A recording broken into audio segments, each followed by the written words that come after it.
हाय दोस्तों, आप सभी को मेरा नमस्ते। उम्मीद करती हूँ आप सब ठीक होंगे। तो दोस्तों अपन पढ़ रहे हैं हिंदी साहित्य और उसका प्रथम प्रश्न पत्र। प्रथम प्रश्न पत्र में मैंने आपको बताया है कि पहला पाठ है ढोला मारूरा दूहा, जो अपन ने पूरा पढ़ लिया है। दूसरा पाठ है विद्यापति, वो अपन ने पूरा देख लिया है। अब आज से अपन पढ़ेंगे तीसरा पाठ, जिसका नाम है नरपति नालय है। नरपति नालय ने जो रचना लिखी थी उसका नाम है बीसल देव रास। अब उस बीसल देव रास में जो कहानी है, राजमती है, बीसल देव है, उनकी जो कहानी है, उनकी जो प्रेम कहानी है, उसके बारे में इसमें बताया गया है। थोड़ा सा मैं आपको इस काव्य के बारे में बता देती हूँ। यह जो बीसल देव है वो अजमेर का राजा था, और जो राजमती है वो भोज परमार की पुत्री थी। उन दोनों की जो प्रेम कहानी है उसका इसमें वर्णन किया गया है। राजा भोज जो है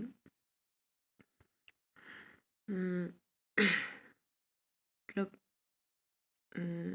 अपने पंडितों के, और जब राजमती जवान होती है तो राजा भोज अपनी पुत्री का विवाह करने के लिए बीसल देव के पास में लगन पत्रिका भेज देते हैं कि मेरी पुत्री का विवाह अगर आप स्वीकार कर रहे हैं तो आप इसे स्वीकार करना।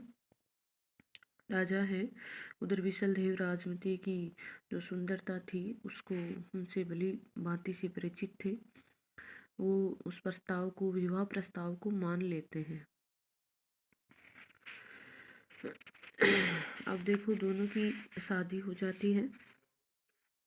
बीसल देव जो है वो क्या करता है, उस रानी के सामने अपने राज्य की प्रशंसा करता है कि मेरा राज्य है इतना बड़ा है।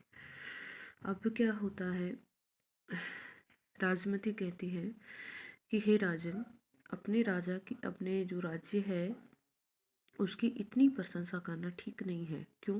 क्योंकि एक उड़ीसा का राजा है, उसके पास तो हीरों की खान है। बीसल देव राजा के पास हीरों की खान सुनकर बड़ा दुखी हो जाता है कि मेरे से भी श्रेष्ठ राजा कौन है इस दुनिया में। वो उड़ीसा जाने की तैयारी करने लग जाता है कि मुझे हीरों की खान देखनी है। अब रानी राजमती ने जो बात कही थी वो तो उसने सपन के आधार पे कही थी, कोई सपन में उसने देखा था ऐसा। अब रानी बीसल देव जाने के लिए तैयार हो जाता है। रानी राजमती उसे मना करती है कि वहाँ कुछ नहीं है, आप मत जाइए। लेकिन बीसल देव नहीं मानने वाला, वो जाना चले जाता है। बीसल देव आता नहीं है, 12 वर्ष तक वहीं रहता है। और बीसल देवी की जो रानी है वो विरह में, राजमती है पीछे से विरह में व्याकुल हो जाती है। और इसी प्रसंग को लेकर, ये जो प्रसंग है, उड़ीसा जाना, पीछे से राजमती विरह में पागल रहना, तड़पती रहती है, फिर वापस आता है, दोनों का मिलन होता है। तो इस प्रसंग को लेकर नरपति नालय ने इस बीसल देव रासों की रचना की है। यह एक मार्मिक काव्य है, ठीक है। यह बीसल देव रास जो है वीर काव्य नहीं होकर एक प्रेमाख्यान काव्य है। ये क्वेश्चन जो है आरपीएससी सेकंड ग्रेड में आ चुका है, फर्स्ट ग्रेड में आ चुका है संस्कृत डिपार्टमेंट में, कि बीसल देव रास जो है वो वीर काव्य नहीं होकर एक प्रेमाख्यान काव्य है। इसके जो रचयिता हैं वो नरपति नालय हैं। और वो कौन है?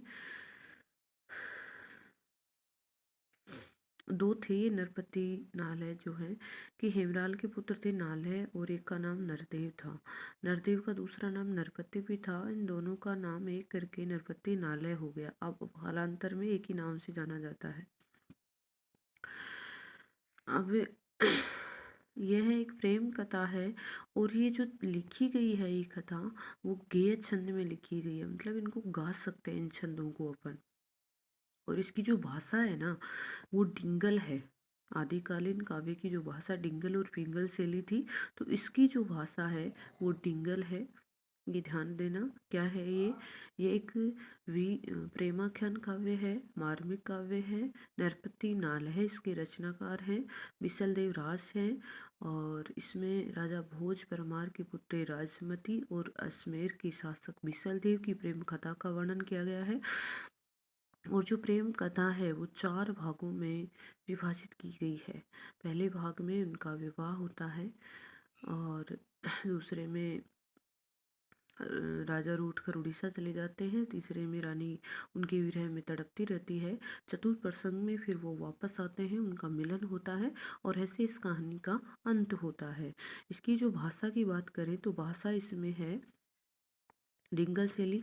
इसके अलावा इसमें 12मासी वर्णन भी मिलता है। 12मासी मतलब जो 12 महीने आते हैं उनका वर्णन इसमें मिलता है। और चलो देखते हैं आपके सिलेबस में कौन कौन से पद हैं।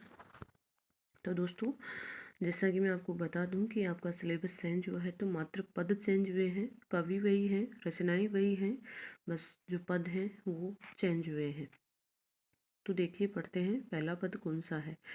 गौरिका नंदन त्रिभुवन सार, नाद भेदहि ठारहि उदर भंडार, एक दंतहु मुखी झल हलहि, मूसा कहु वाहन तिलक सिंदूर, कर जोड़ी नरपति भणहि, जानी करी रोहिणी तपई सूर, भूणहि देस रे रवि तलई। देखिए इसमें किसका वर्णन किया गया है। इसमें गणेश जी की आराधना की गई है। तो कोई भी, जैसे अपन हिंदू धर्म के लोग या कोई भी धर्म के लोग कोई भी कार्य करते हैं पहले, तो वो सबसे पहले अपने आराध्य देवता को मनाते हैं। विशेषकर जैसे हिंदू धर्म है तो उसमें सबसे पहले गणेश जी को विवाह निमंत्रण होता है, गणेश जी को लाते हैं, गणेश जी की स्थापना करते हैं, तो उसको मनाते हैं। मतलब सबसे पहले अपने इष्ट देवता को याद करते हैं। तो वही बात है इसमें। इसमें जो पहले वाले कवि होते थे वो कोई रचना लिखते थे तो अपने इष्ट देवता की उससे संबंधित मंगलाचरण से संबंधित पद लिखा करते थे कि मैं जिस रचना का निर्माण कर रहा हूँ उस रचना से संबंधित कोई गलती ना हो जाए। ऐसा मतलब एक तरह से वंदना करते हुए उनके लिए पदों की रचना करते थे। तो इसमें जो है वो नरपति नाहले ने गणेश जी की प्रार्थना की है। देखिए गौरिका, गौरिका मतलब गौरिका, नंदन का मतलब पुत्र, गौरी पुत्र मतलब गौरी कौन है, शिव जी की पत्नी जो पार्वती है उसको गौरी भी तो बोलते हैं। तो गौरी का पुत्र है। त्रिभुवन सार, त्रिभुवनो त्रिभुवन, भुवन का मतलब लोक, तीनों लोकों के स्वामी। नाद भेदहि ठारई उदर भंडार, उदर का मतलब होता है पेट। नाद, जो नाद भेद है वो तुम्हारे पेट में है। एक दंत मुख, तुम्हारे मुख में एक दांत है। झललही, जो झलकता है, सुंदर लगता है। मुंसा कहू वाहन, वाहन का मतलब है वाहन, तुम्हारा जो वाहन है वो जुआ है। तिलक सिंदूर, तुम्हारे मुख के ऊपर है जो तिलक लगा हुआ है।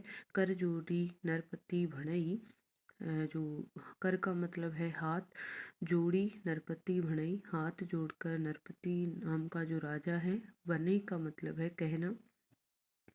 जानी करी रोहिणी तपे सूर, सूर का मतलब सूर्य, रोहिणी नक्षत्र, तपना कि रोहिणी नक्षत्र में जैसे सूर्य चमकता है। बोहणई देसौरे रवि तलई।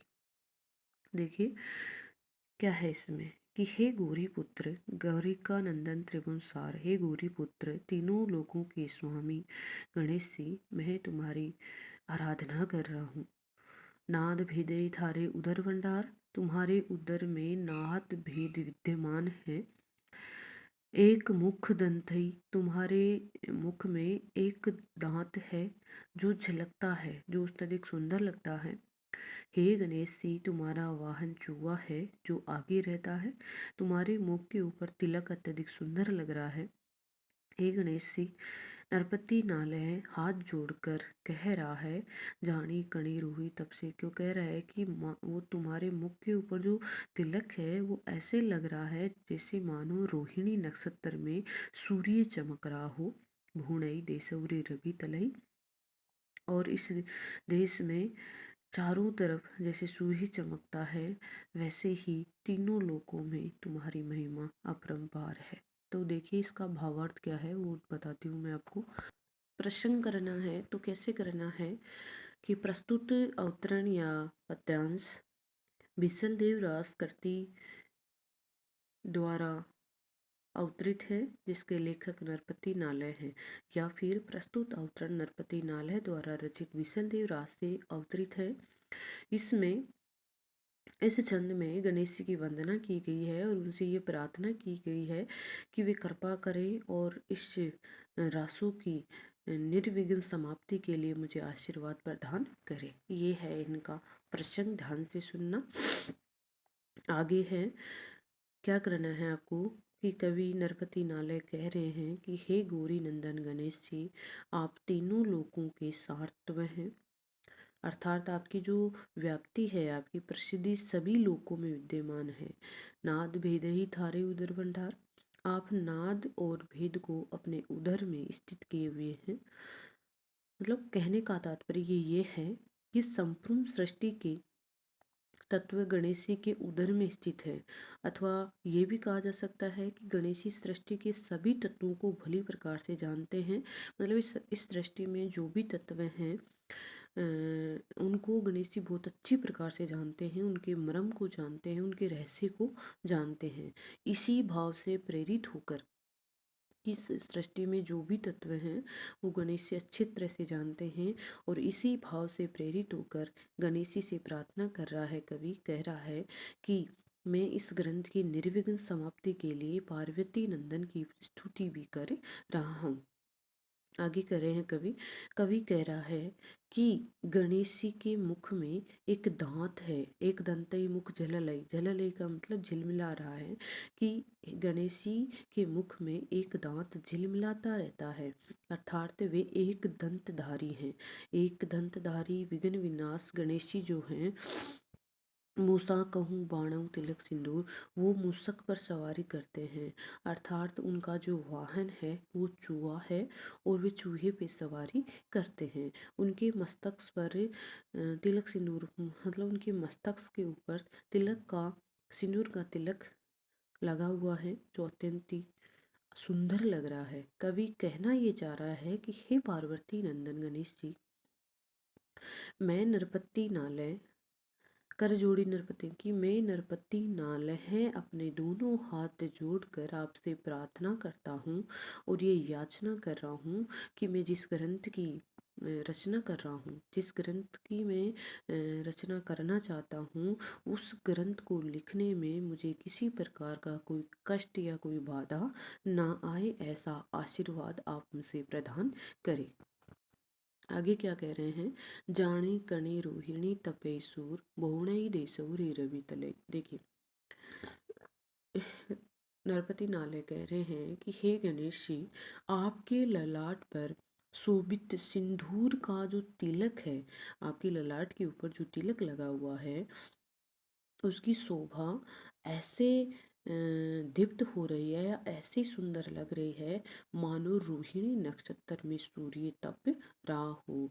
अर्थात कवि कहना ये चाह रहा है कि गणेश जी का जो तिलक है वो रोहिणी नक्षत्र में चमकने वाले सूर्य के समान आलोकित हो रहा है, चमक रहा है।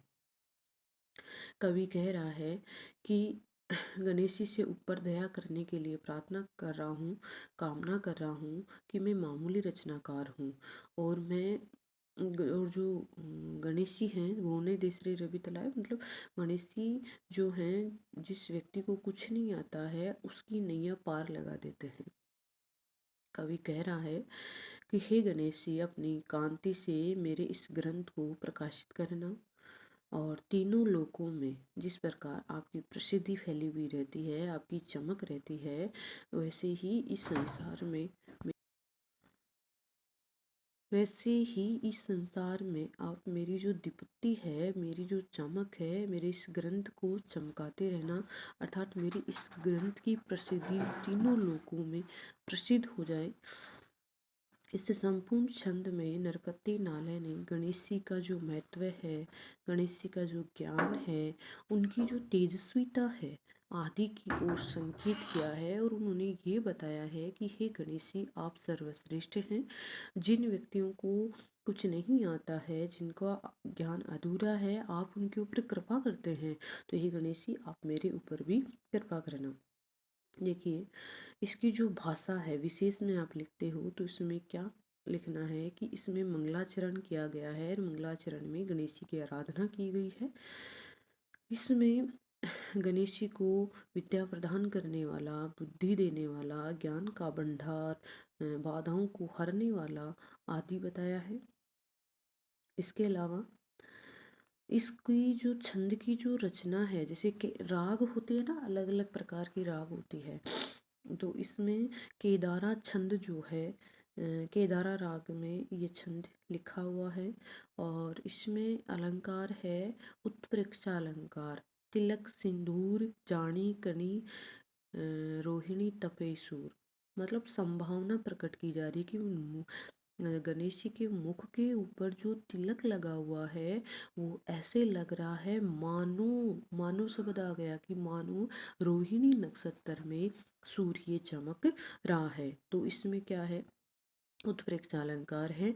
और उत्प्रेक्षा अलंकार को पहचानने के मैंने आपको दो नियम भी बताए थे कि उसमें अनु मनु जनु जानी जानी शब्द आते हैं। तो इसमें देखिए, जानी करील रोहिणी तपे सूर, तो जानी जानी मतलब इसमें जो है उत्प्रेक्षा अलंकार है। इसके साथ ही इसमें अनुप्रास अलंकार का भी बहुत अच्छे से प्रयोग हुआ है।